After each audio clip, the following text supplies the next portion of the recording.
Yeah, I had some issues with this phone yesterday. I ended up having to go into Sprint.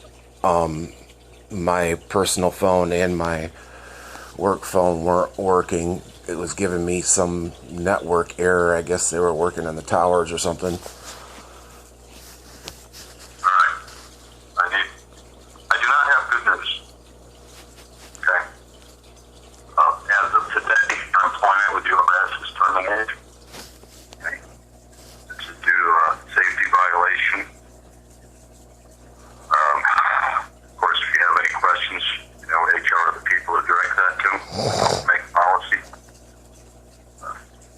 These decisions are made well above and beyond my position here. So what's... Go ahead, I'm sorry. Let me just I got this written down, and I got to make sure that I have imparted all information, because if I don't, HR is going to have me in for it. You will get a hard copy of your next check.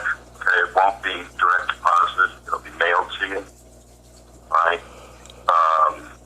Let's see. You will get a letter about the in regards to this termination, saying that on this date, pursuant to your conversation with Scott Kennefic, that'll come from corporate. Right? See, this is the end of the month, so your returns for it this month. There will be all the corporate information, okay, and all that. Okay, that's all I have written down. What questions do you have for me? Well, what safety violation did I violate, first of all? It was the use of the crane attached to the moving dolly and the damage to the rope. Okay. Okay. So, per our conversation the last time we spoke, did you ask Sean if he said that he did not confirm nor deny that he told me and showed me to do that? Sean has told me that he did not say that. I asked him about that conversation. He said, all I've ever said is we have never done that procedure in that process. Okay, well... Everybody in the department has been interviewed about putting dollies on and off, but no one has ever seen a dolly attached to a crane and in motion. Okay, well, I have him on a recording, and I hope that it hadn't had to come to this. Mm-hmm. I recorded him saying this. He did say this. I have a recording of it. I've recorded every conversation we've basically had via the Mike Proctor incident. I haven't had a chance to talk to Sean again since, because basically he wasn't returning my call and wouldn't talk to me about it. And this is pretty blatantly obvious to me, Scott, that he's covering his own ass. Okay. He did show me this. And I kind of had a feeling... Let me ask you a question, Jack. I don't mean to interrupt you. Have I done anything? Have I said anything that's wrong or contradictory? When you're talking about important conversations, I think everything that I've told you is everything that I've been hearing, and what I have to relay.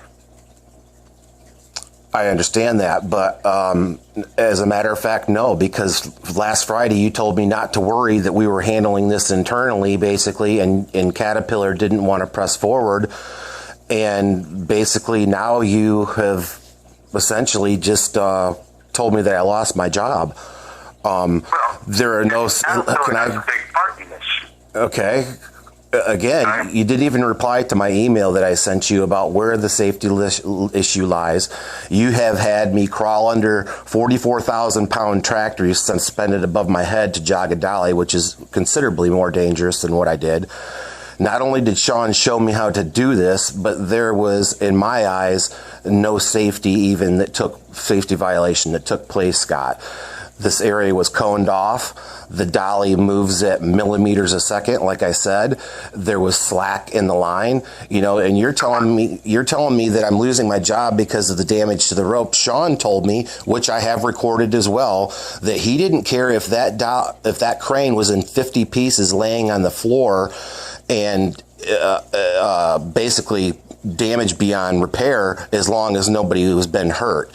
So I'm confused on first of all, why it escalated to corporate to begin with. Why wasn't this handled internally? I almost feel like that you didn't go to bat for me, Scott, basically. I mean, I've never had any problems.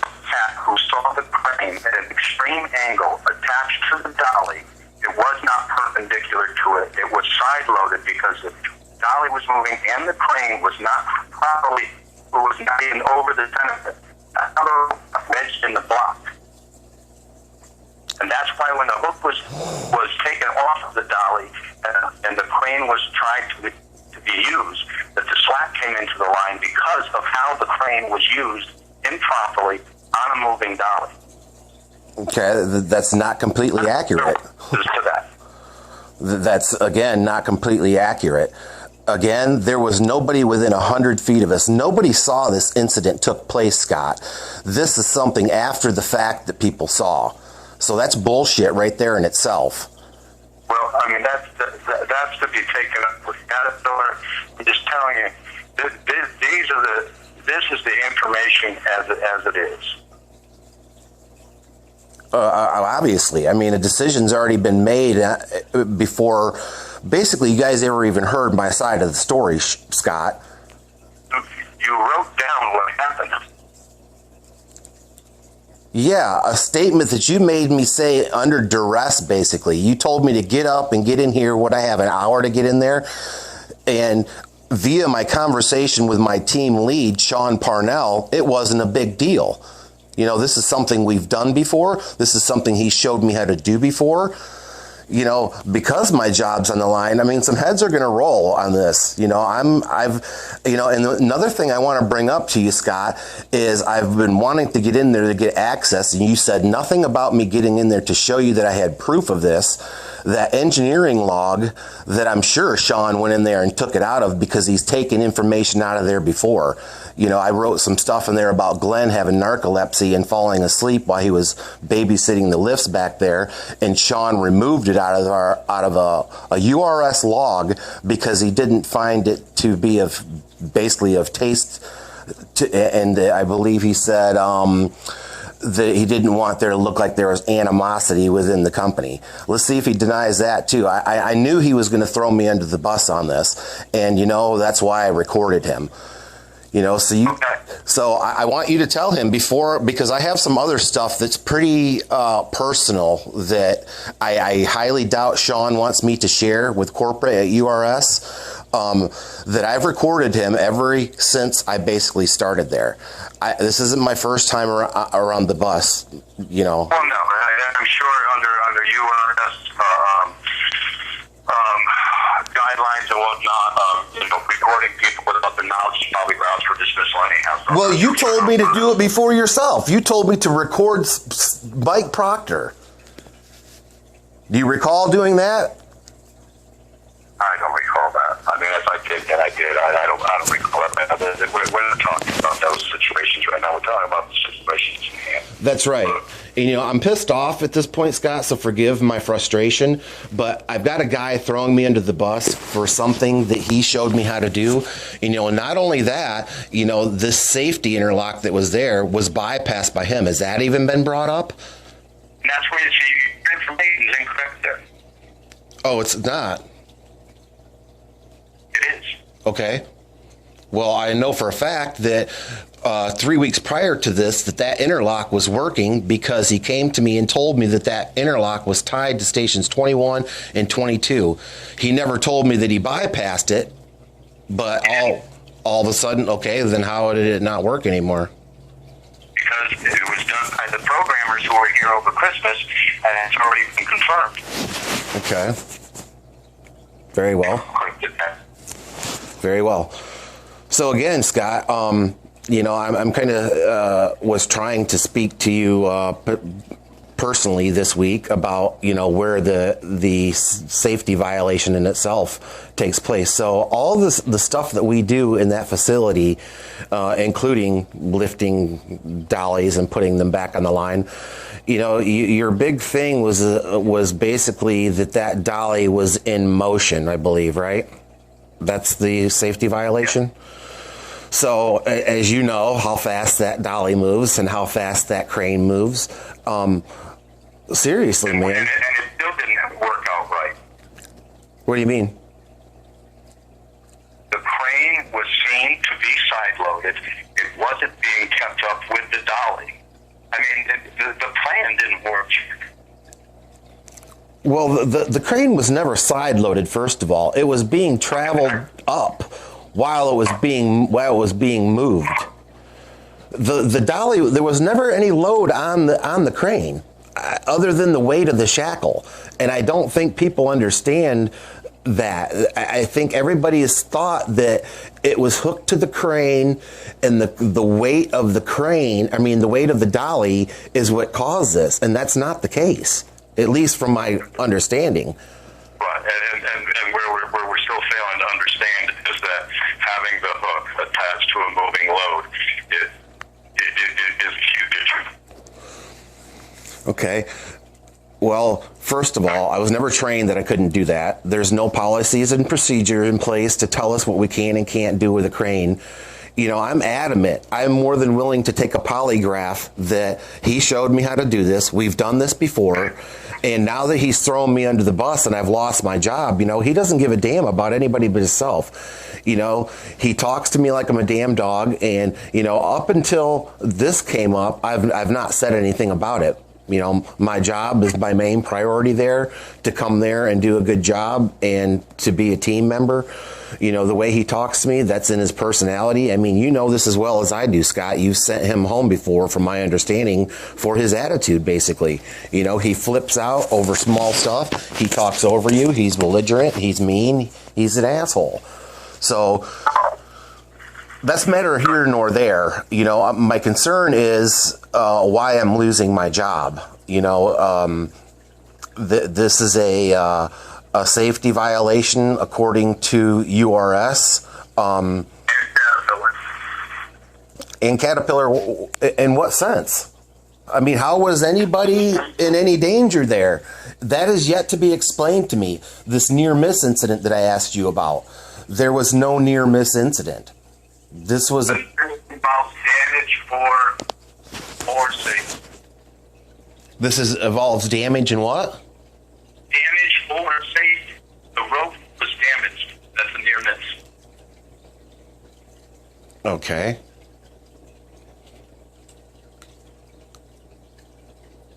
So, personally, the channels that you've got to go through here. You and I can go back and forth on this. It's not going to change right now what the situation is. Right. You're not going to reverse your decision right now, because I'm guessing you don't even have the authority to do that at this point. The decision's been made. These decisions, I don't get to make the decision to terminate somebody or whether they're going to get. The thing that's not here. But we need to get back on track here, okay? I need you to let me know what personal effects here are yours, okay? So that we can make sure that you get those, okay? We'll need the badge and the phone, and any keys. So we're going to need to arrange how we're going to do this, right? Normally this is done at the guard shack, at the trucker's entrance. If you want to email me a list of the stuff that's yours, that's here, so at least we don't have any property loss issues. Okay? We'll need that. So I don't know how many personal tools you have here. I don't want anything to get missing or to say that you didn't get your property back. Right? There's Joe Collins, you can talk to. You can call HR. You can always call HR. I'm sure he will, and that's okay. That's part of it. Right now, I'm the relayer of the information. Yeah, and Scott, I asked you earlier Monday in the week if I needed to seek legal counsel or do anything on my behalf, and you basically said nothing to me. I don't know anything about that. I'm not a labor relations expert. You're my boss. I mean, Right, but I can't tell you. Look, I'm not going to get into an argument with you. Go ahead and finish up, please. okay.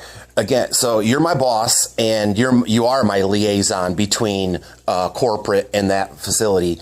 You know, this could have been handled by you as far as I'm concerned. You know, it seems like you've almost thrown me under the bus too, and you and Sean are trying to basically not take responsibility because your asses are on the line too for not having proper safety procedures. You know, it's the same thing going back to the safety or the lockout tagout thing. You had me sign off on something that I'd never been trained or shown how to do. Alleged book that I never saw. And I've been working on working with the scissor lifts with the LG lift. Hang on, can I finish now? As you put it before, I talk, you listen. Lockout, tagout is an OSHA 10. You took OSHA 10. Okay, very well.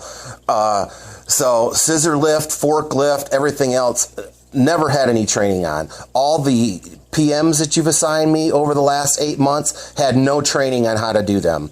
You know, absolutely none. So now all of a sudden, you know, there's something that makes URS look bad as a whole, and you're looking for a guinea pig is exactly how I see this. So your guy that you're responsible for trained me to do something that didn't jive with Caterpillar or URS, and so you're fucking firing me for it, and it's bullshit.